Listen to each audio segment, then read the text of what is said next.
शांतिपुर नाम के गांव में गंगाराम अपनी पत्नी सुशीला और बेटे अजय के साथ रहा करता था। गंगाराम के पास अपनी कोई खेती नहीं थी। गंगाराम सब्जी बेचने का काम करता था। उस गांव में शहर से एक सेठ अक्सर आता और गांव वालों का अनाज खरीदता था और गांव वाले उस सेठ को ही अपना अनाज बेचते थे। एक दिन सेठ को उस गांव में ही शाम हो जाती है। वह सोचता है, क्या करूं? आज तो बहुत देर हो गई है। आज तो समय का पता ही नहीं चला। अगर मैं अब निकलूंगा तो पता नहीं शहर कब पहुंचूंगा। मुझे लगता है आज रात मुझे इसी गांव में रुकना होगा। लेकिन मैं किसके घर पर रुकूं? वैसे तो ज्यादातर गांव वाले मेरे जान पहचान के ही है। अक्सर मैं इन्हीं से तो अनाज खरीदता हूँ। लेकिन अगर मैं उनमें से किसी के घर में रुका तो किसान के भाव बढ़ जाएंगे।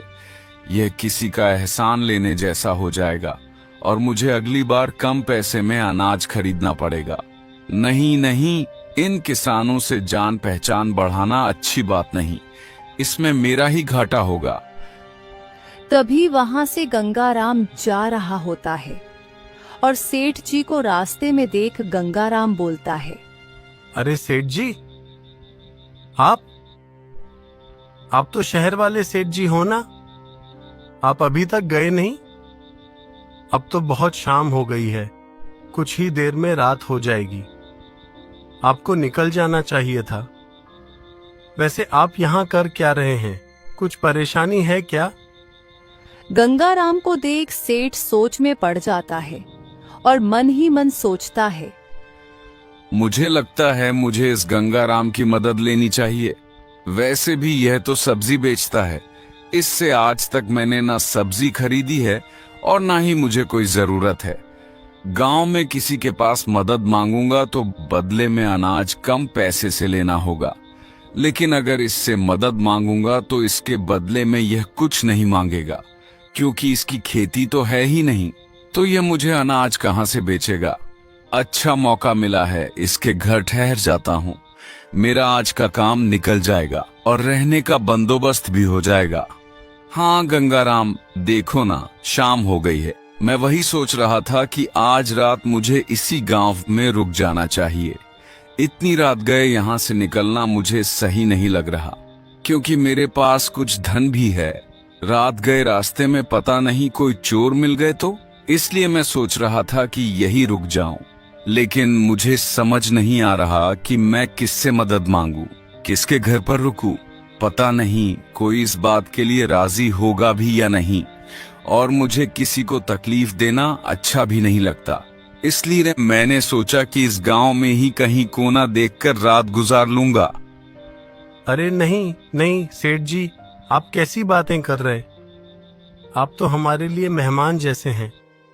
आप एक काम करिए, मेरे ही घर चलिए।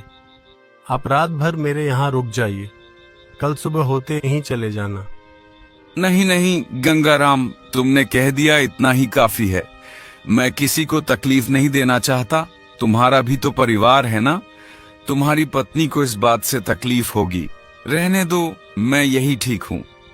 अरे नहीं नहीं सेठ जी, हमें कोई तकलीफ नहीं है और ना ही मेरी पत्नी को तकलीफ होगी। आप उसकी फिक्र मत करिए। आप चलिए मेरे साथ। और वैसे भी हमारा घर 2 कमरे का है।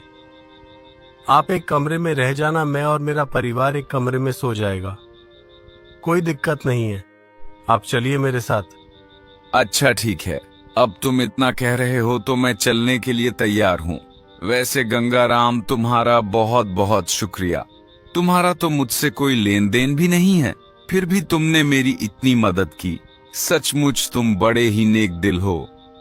गंगाराम सेठ लालचंद को लेकर अपने घर जाता है और अपनी पत्नी को सारी बातें बताता है। जी ठीक है, कोई बात नहीं, आज की रात की ही बात है ना। वैसे भी रात में बाहर रुकना भी सही नहीं है। आपने ठीक किया। वैसे मैं खाना बनाने जा ही रही थी, उनके लिए भी बना देती हूँ। वह भी तो भूखे ही होंगे ना। हाँ सुशीला, उनके लिए भी खाना बना दो। सुशीला खाना बनाने लगती है। फिर सभी लोग बैठकर खाना खाते हैं। खाना खाने के बाद सेठ लालचंद एक कमरे में बड़े आराम से सो जाता है। और फिर दूसरे दिन अच्छा गंगाराम, अब मैं चलता हूँ। तुम्हारा बहुत बहुत शुक्रिया। गंगाराम, तुमने मेरे लिए बहुत अच्छी व्यवस्था की। खाना भी बहुत स्वादिष्ट था। तुम्हारा धन्यवाद। कोई बात नहीं सेठ जी, अब आप जाइए और आराम से जाना। सेठ वहां से चला जाता है और फिर ऐसे ही कई दिन गुजर जाते हैं। सेठ फिर से गांव में अनाज खरीदने के लिए आता है। उस दिन भी उसे शाम हो जाती है तो सेठ सोचता है, एक काम करता हूँ, गंगाराम के घर ही चला जाता हूँ। मुफ्त का खाना भी मिल जाता है और रात भर रहने का भी इंतजाम हो जाता है। कल सुबह चला जाऊंगा और वैसे भी गंगाराम मुझे मना नहीं करेगा। यही सोचकर सेठ गंगाराम के पास जाता है और उसे बोलता है, गंगाराम, मुझे आज देरी हो गई है। क्या मैं आज रात के लिए तुम्हारे घर रुक सकता हूँ? हाँ हाँ सेठ जी, क्यों नहीं, आप रुक सकते हैं। आइए ना, आप भीतर आइए, बाहर क्यों खड़े हैं। उस दिन भी सुशीला सेठ के लिए खाना बनाती है और सेठ खाना खाकर बड़े ही आराम से सो जाता है और दूसरे दिन निकल जाता है। ऐसे ही दिन गुजरते चले जाते हैं और यह सिलसिला ऐसे ही चलने लगता है।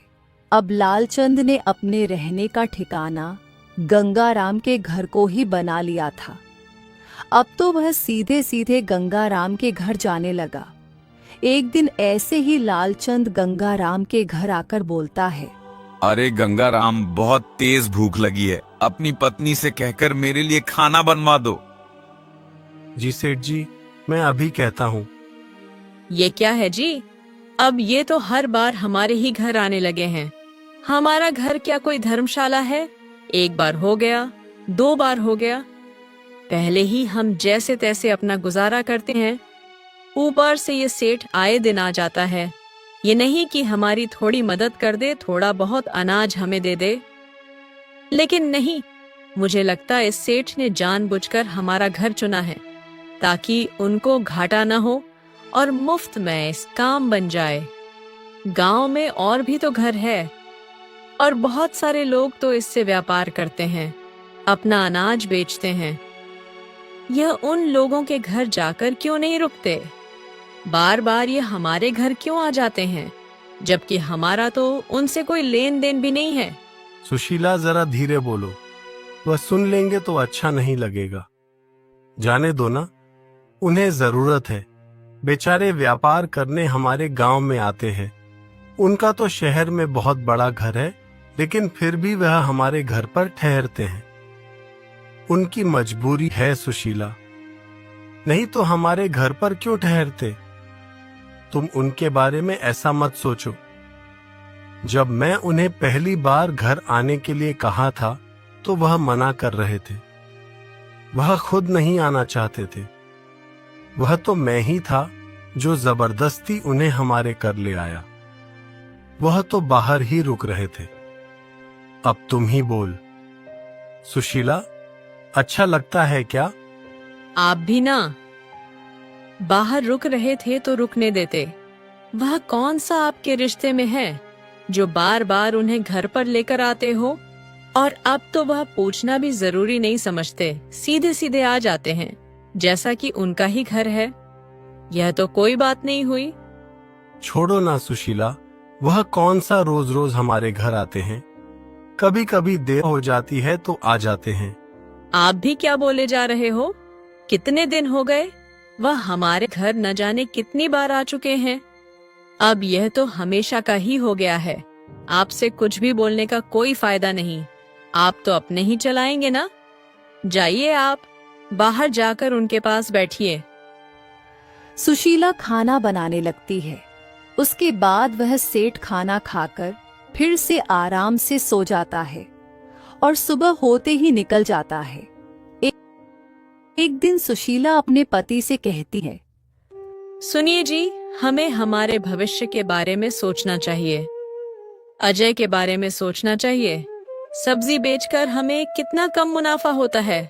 गांव में तो लोग सब्जियां खरीदते ही नहीं हैं। बिल्कुल ना के बराबर सब्जियां खरीदते हैं। इतने पैसे से हमारा गुजारा भी नहीं हो पाता। आपको नहीं लगता? आपको कुछ और सोचना चाहिए। तुम सही कह रही हो सुशीला, लेकिन मैं और कौन सा काम करूं? हमारे पास जमीन भी तो नहीं है। अगर होती तो मैं खेती ही कर लेता। माना कि हमारे पास जमीन है, लेकिन दिमाग तो है ना। आप गांव में सब्जियां बेचते हैं। इससे अच्छा आप शहर जाकर सब्जियां बेचिए, क्योंकि आप उस जगह सब्जियां बेच रहे हैं जहां लोगों को जरूरत भी नहीं है। गांव के लोग तो सब्जियां बहुत कम खरीदते हैं, लेकिन शहर में लोगों को अक्सर सब्जी की जरूरत होती है। शहर के लोग रोज सब्जियां खरीदते हैं।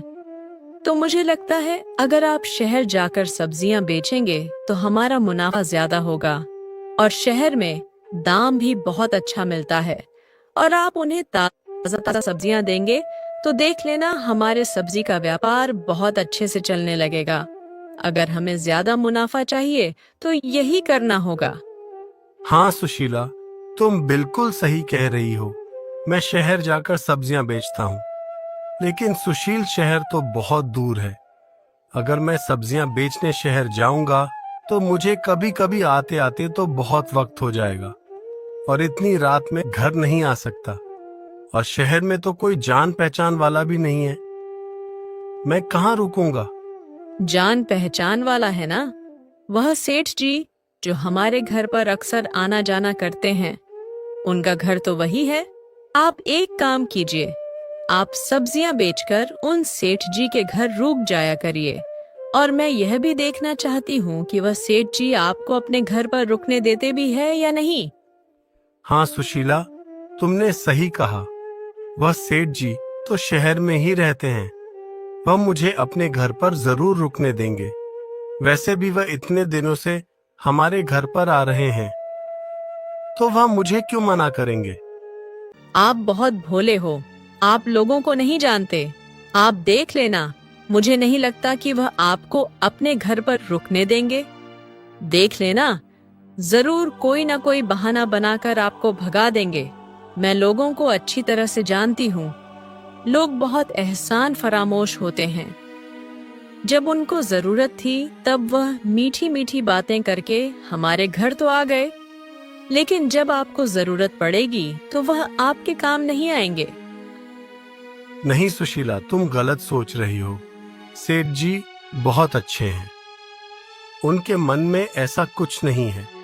तुम देख लेना, अब जब मुझे जरूरत पड़ी है तो वह भी मेरी सहायता जरूर करेंगे।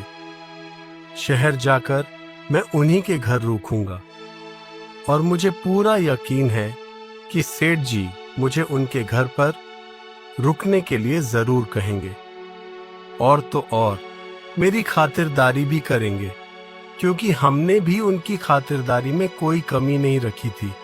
हाँ ठीक है, देख लेते हैं कि आप सही निकालते हो या मैं।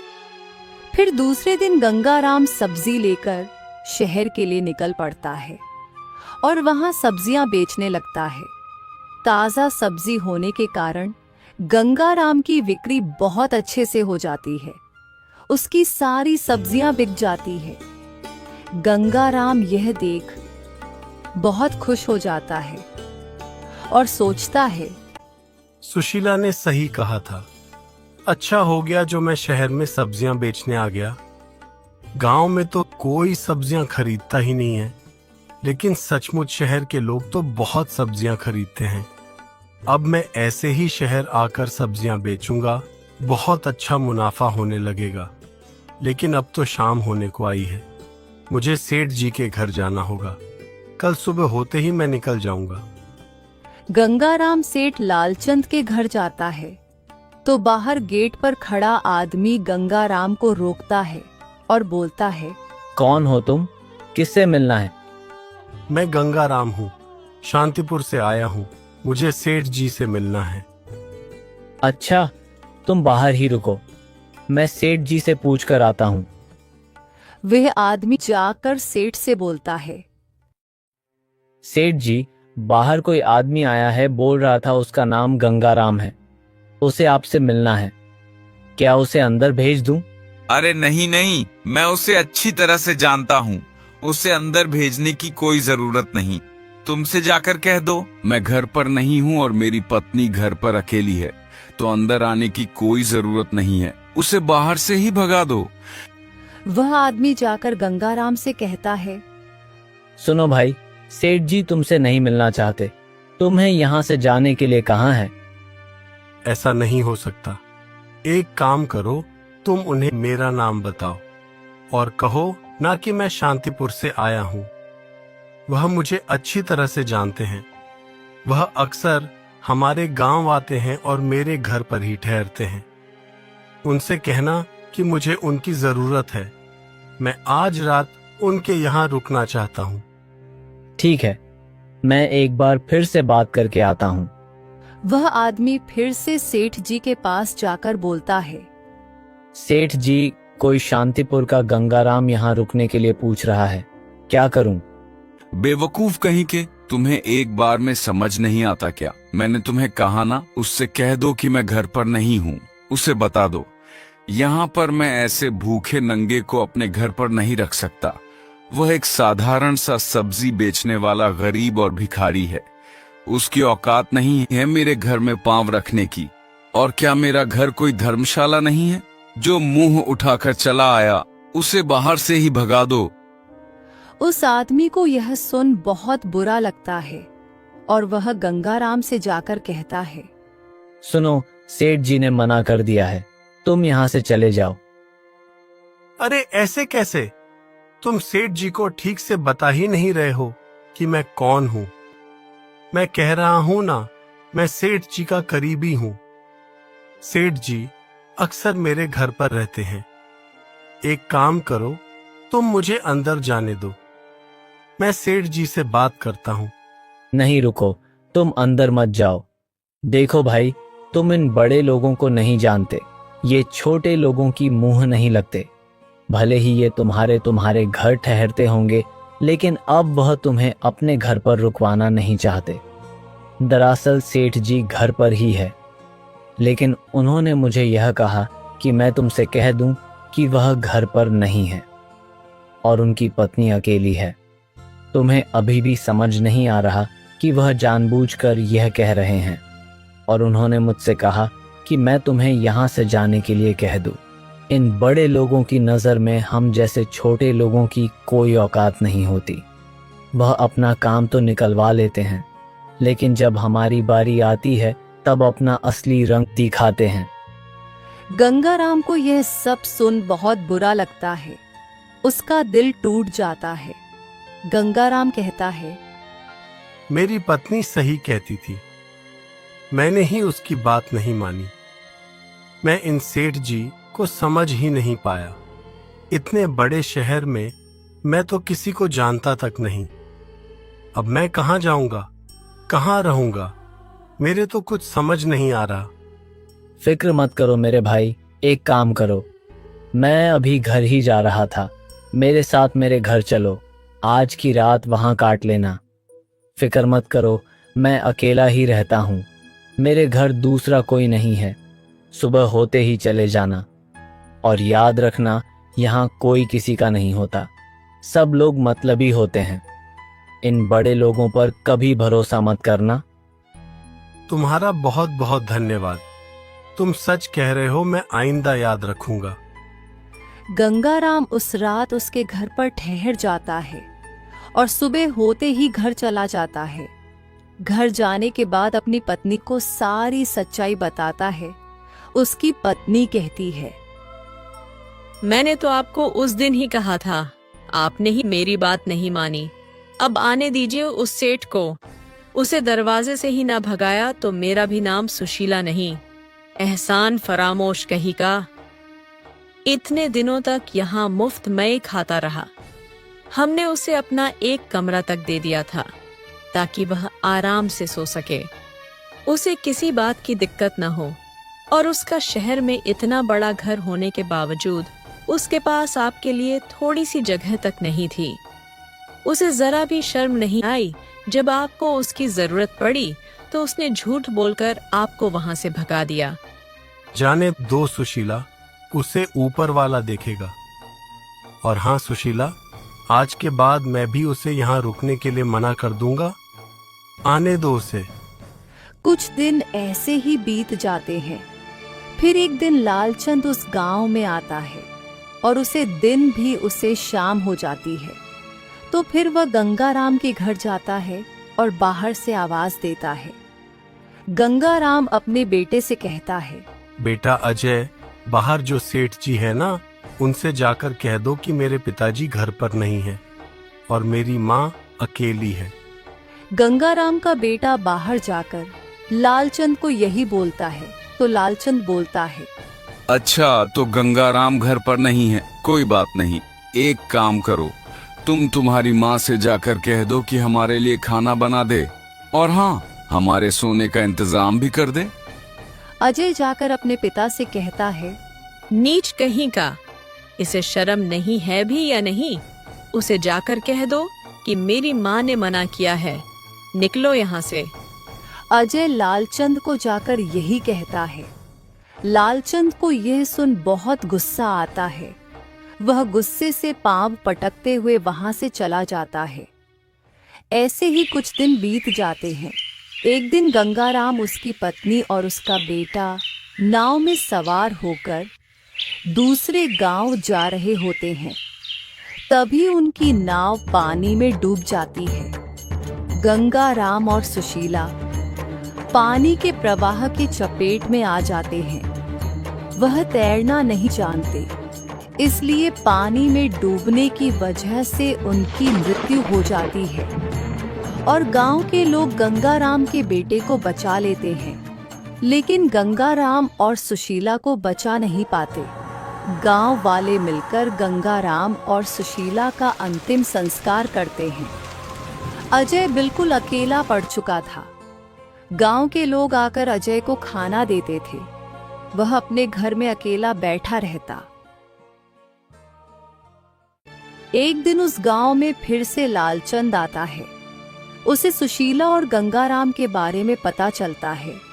तो लालचंद सोचता है, अरे वाह, यह तो बहुत अच्छा हुआ दोनों मर गए। उस दिन मुझे घर में रहने के लिए मना किया था ना, उसे तो यही सजा मिलनी थी और ऊपर वाले ने मेरा रास्ता साफ कर दिया।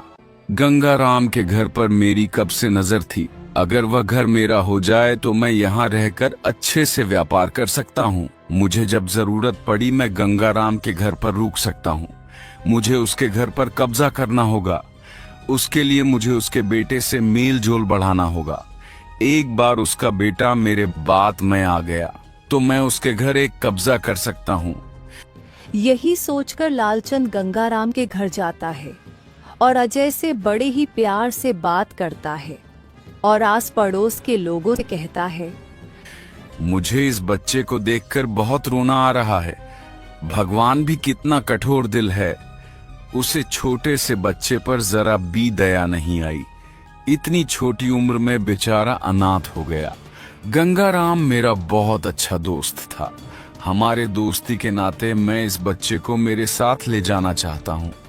इसे खूब पढ़ा लिखा कर बड़ा आदमी बनना चाहता हूँ।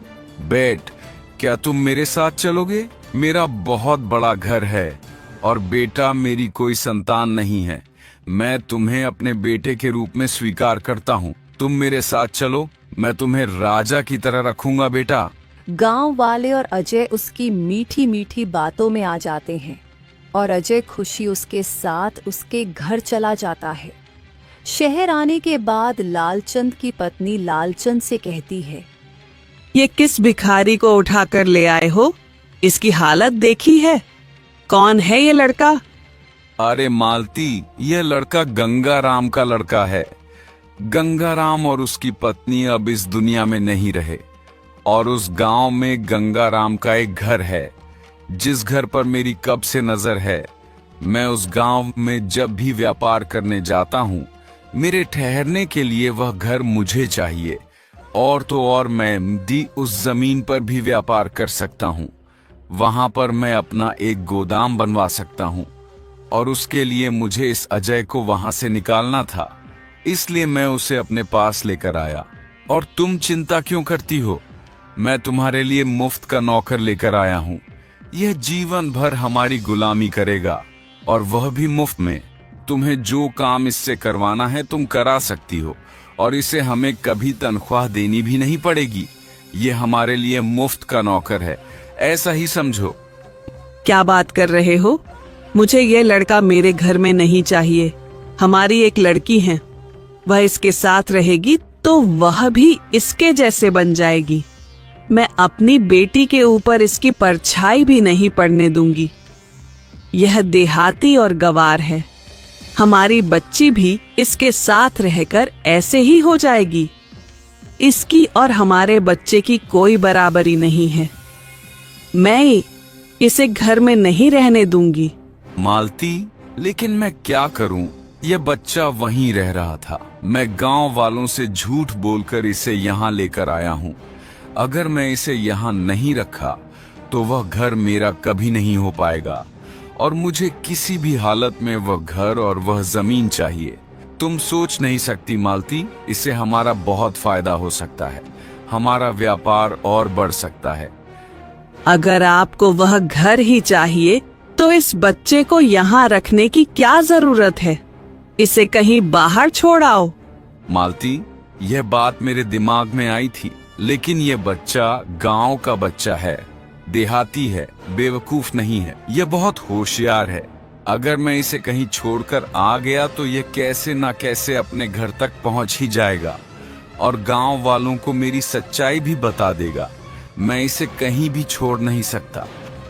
अगर ऐसी बात है तो आप एक काम कीजिए, इस बच्चे के हाथ पैर बांधकर इस जंगल में फेंक आइए। वह अपने हाथ पैर खोलकर तो वहां से भाग नहीं सकता ना। और तो और जंगल में जंगली जानवर बहुत होते हैं, वह इसे जिंदा नहीं छोड़ेंगे। इसका काम तमाम कर देंगे। हाँ मालती, तुम सही कह रही हो। मैं ऐसा ही करता हूँ। लालचंद अजय के पास जाकर उसे कहता है, बेटा अजय, तुम्हें ना ननिहाल में तुम्हारी नानी बुला रही है। चलो मैं तुम्हें छोड़कर आता हूँ। अजय अपनी नानी का नाम सुनकर बहुत खुश हो जाता है और खुशी खुशी सेठ जी के साथ जाने के लिए तैयार हो जाता है। सेठ जी उसे जंगल ले जाकर रस्सी से बांध देते हैं और उसे वहां छोड़कर वहां से निकल आते हैं। अजय जोर जोर से रोने लगता है। तभी वहां पर शहर का सबसे बड़ा रईस आदमी केशव दास वहां से गुजर रहा होता है और अजय की आवाज सुनकर उसके पास जाकर बोलता है, अरे बेटा, तुम यहाँ कैसे? और तुम्हें किसने बांधा? रुको, मैं तुम्हें अभी खोलता हूँ। केशव दास अजय को खोल देता है और उससे पूछता है, अब बताओ बेटा, तुम्हारी हालत किसने की? तुम यहाँ कैसे आए? तुम्हारे माँ बाप कहाँ है? मेरे माँ बाप नहीं है, वह मर चुके हैं। मुझे एक सेठ जी झूठ बोलकर मेरे घर से यहाँ लेकर आए थे और उन्होंने मुझे यहाँ आकर बहुत मारा और पेड़ से बांध दिया। मैं नहीं जानता वह कहाँ रहते हैं, उनका नाम क्या है। मैंने कभी उनसे उनका नाम नहीं पूछा। वह गांव में हमारे घर में आते रहते थे। बस मुझे इतना ही पता है, मुझे उनके बारे में कुछ नहीं पता। अच्छा, कोई बात नहीं। तुम्हें एक काम करो, तुम मेरे साथ मेरे घर चलो। मेरी कोई संतान नहीं है। तुम्हारी बातें सुनकर तो ऐसा लग रहा है मानो ईश्वर ने मेरी सुन ली। बेटा, मुझे एक संतान की जरूरत है। मेरे पास सब कुछ है बेटा, लेकिन मेरी कोई संतान नहीं है। मेरी पत्नी की भी यही इच्छा है कि हमारा भी एक बेटा हो, लेकिन बेटा हमारा बेटा हो पाना असंभव है। हम कभी माँ बाप नहीं बन सकते। वह तुम नहीं समझोगे बेटा, लेकिन मैं इतना जानता हूँ कि आज अगर तुम मिले हो तो इसके पीछे जरूर ईश्वर की कोई लीला है। वह भी यही चाहते हैं कि तुम हमारे साथ हमारा बेटा बनकर रहो। नहीं सेठ जी, मैं आपके साथ नहीं आऊंगा। वह सेठ जी भी मुझे यही बोलकर घर ले गए थे कि बेटा बनाऊंगा, और घर पर जाकर देखा तो उनकी एक बेटी पहले से थी। उन्होंने गांव में झूठ बोला कि उनकी कोई संतान नहीं है। आप भी झूठ बोल रहे हो। आप भी घर ले जाकर मुझे मारोगे और मुझे कहीं फेंक दोगे। मैं आपके साथ नहीं आऊंगा। अगर मुझे तुम्हें मारना ही था तो मैं यहाँ आकर तुम्हें खोलता नहीं ना। तुम डरो मत बेटा, मैं उसके जैसा नहीं हूं। तुम एक बार मेरे घर पर तो चलो। मैं तुमसे वादा करता हूं, मैं तुम पर कभी हाथ नहीं उठाऊंगा। मैं तुम्हें बहुत प्यार से रखूंगा। मेरा घर बहुत बड़ा है, तुम वहां चलकर तो देखो, तुम्हें बहुत खुशी होगी। तुम अपने सारे गम भूल जाओगे। चलो बेटा। अजय केशव दास पर भरोसा कर लेता है और उसके घर चला जाता है। केशव की पत्नी ममता अजय को देख बहुत खुश हो जाती है। देखो ममता, मैं किसे लेकर आए हूँ। आज से ये यही रहेगा। ये हमारा वारिस है, हमारा बेटा है। और केशव दास ममता को सारी बातें बताता है। ममता को अजय के बारे में सुन बुरा तो लगता है, लेकिन वह बहुत खुश हो जाती है कि उसे उसका वारिस मिल चुका है, उसका बेटा मिल चुका है। ईश्वर ने मेरी सुन ली। हमें तो कभी संतान नहीं हो सकती, लेकिन उस दिन हमारे घर जो बाबा आए थे, उन्होंने हमें कहा था कि हमें तो जीवन भर कभी संतान नहीं होगी, लेकिन बहुत जल्द हमें हमारा वारिस मिलेगा। मुझे लगता है वह इसके बारे में ही बात कर रहे थे। हाँ ममता, मुझे भी यही लगता है। बेटा अजय, तुम्हें ये घर कैसा लगा? तुम यहाँ पर हमारे साथ रहोगे ना? हाँ सेठ जी, यह घर बहुत अच्छा है। मुझे बहुत पसंद आया। मैं आपके साथ रहूंगा। आप बहुत अच्छे हो। तुम ये सेठ जी कहना बंद करो। आज से तुम हमारे बेटे हो। ये तुम्हारी माँ है और मैं तुम्हारा पिता। आज से तुम हमें सेठ और सेठानी नहीं कहोगे, माता पिता कहकर ही बुलाओगे। अजय खुशी खुशी वहां रहने लगता है। सालों बीत जाते हैं और समय के साथ अजय अब बड़ा हो चुका है। अजय सालों बाद अपने गांव जाता है और देखता है कि उसके घर की जगह एक बहुत बड़ा गोदाम है जिसमें अनाज भरा पड़ा है। अजय गांव के लोगों से पूछता है तो उसे पता चलता है कि वह किसी लालचंद व्यापारी की जगह है। अजय को पूरी बात याद आ जाती है और वो समझ जाता है कि लालचंद ही वह आदमी था जिसने उसे पेड़ से बंधा था। अजय घर जाकर केशव दास को यह सारी बातें बताता है। अच्छा, तो ये बात है। मैं उस लालचंद को अच्छी तरह से जानता हूँ। बहुत ही घटिया आदमी है और एक नंबर का लालची आदमी है। तुम फिक्र मत करो। तुम उसे ऐसा सबक सिखाना कि वह जिंदगी भर याद रखे। उसे अपने व्यापार का बहुत घमंड है ना। तुम उसका घमंड चकनाचूर करोगे और उसका अहंकार तोड़ने का एक ही उपाय है। उसकी एक बेटी है, तुम उससे शादी कर लो और जब उसे पता चलेगा कि उसके पिता की सच्चाई क्या है, उसकी बेटी उससे नफरत करने लगेगी और कोई भी बाप अपनी औलाद की नफरत सह नहीं सकता। उसका घमंड और अहंकार उसी दिन चकनाचूर होगा जब उसकी खुद की औलाद उसका मुंह देखना भी पसंद नहीं करेगी। पिताजी, मैं उसकी बेटी से शादी कैसे करूंगा? मैं उसे जानता तक नहीं। अरे तुम फिक्र क्यों करते हो बेटा? तुम सेठ केशवदास के बेटे हो और वह लालचंद एक नंबर का लालची आदमी है। जब हम उसके घर पर तुम्हारे लिए रिश्ता भेजेंगे तो वह लालची आदमी मना नहीं कर पाएगा। उसकी हमारे सामने मना करने की कोई हैसियत है ही नहीं। फिर सेठ केशवदास यही करता है। केशवदास अजय को लेकर लाल सिंह के घर जाता है और उसकी बेटी के लिए शादी का प्रस्ताव रखता है। लालचंद यह सुनकर खुशी से पागल हो जाता है और बोलता है, मुझे तो यकीन ही नहीं हो रहा कि आप मेरे घर पर आए हो। मैं बहुत भाग्यशाली हूँ कि मेरी बेटी को आप स्वीकार कर रहे हैं। मैंने तो कभी सोचा ही नहीं था कि इतने बड़े घर में मेरी बेटी का रिश्ता होगा। आपके सामने तो सच में मेरी कोई औकात नहीं है। मेरी बेटी बहुत नसीब वाली है जो आपके घर की बहू बनने वाली है।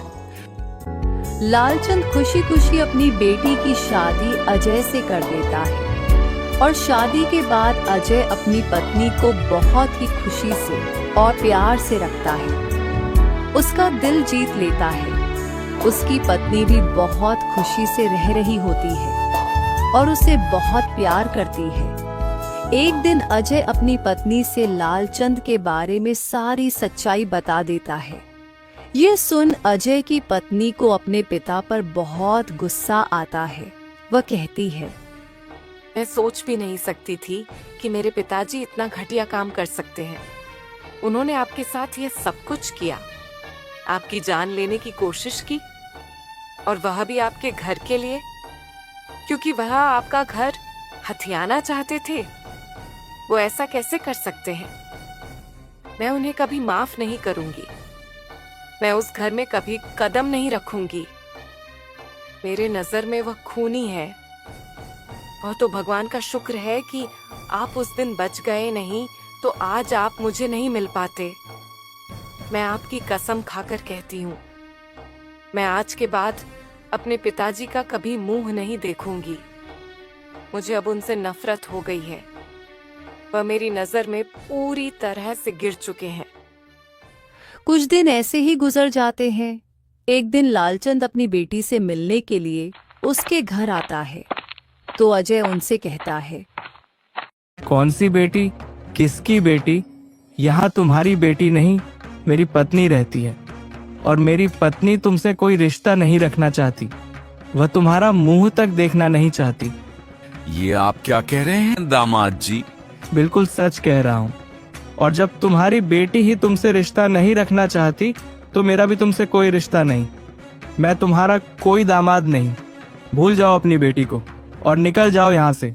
आइंदा यहाँ पैर रखने की हिम्मत मत करना। ये आप क्या बोलते जा रहे हैं? आखिर मैंने ऐसा क्या किया है जो मेरी बेटी मेरा मुंह तक देखना नहीं चाहती? याद करो 20 साल पहले तुमने क्या किया था। याद करो तुमने गंगाराम के साथ क्या किया था। याद करो तुमने उसके बेटे के साथ क्या किया था। यह सब बातें आपको कैसे पता? क्योंकि लालचंद, मैं ही गंगाराम का बेटा हूँ। तुम इतने लालची और घटिया निकलोगे मैंने नहीं सोचा था। मैं तो तुम्हारी बातों में आकर तुम्हारे घर आया था। तुमने मेरे साथ क्या किया? तुमने मेरी जान लेने की कोशिश की और मुझे मरने के लिए जंगल में छोड़ा। तुम्हें क्या लगा था लालचंद कि तुम्हारे कर्मों की सजा तुम्हें नहीं मिलेगी? शायद तुम भूल चुके थे कि जो जैसा करता है उसे वैसा ही भरना पड़ता है। तुमने यह सब मेरी जमीन और मेरे घर के लिए किया था ना। आइंदा मेरी जमीन और घर पर रखा तो तुम्हारे दोनों टांगे तोड़ दूंगा। और अभी के अभी निकल जाओ मेरे नजरों के सामने से। तुम्हारी बेटी तुमसे कोई रिश्ता नहीं रखना चाहती। लालचंद ये सारी बातें सुनकर पूरी तरह से हिल जाता है और वहां से घर चला जाता है।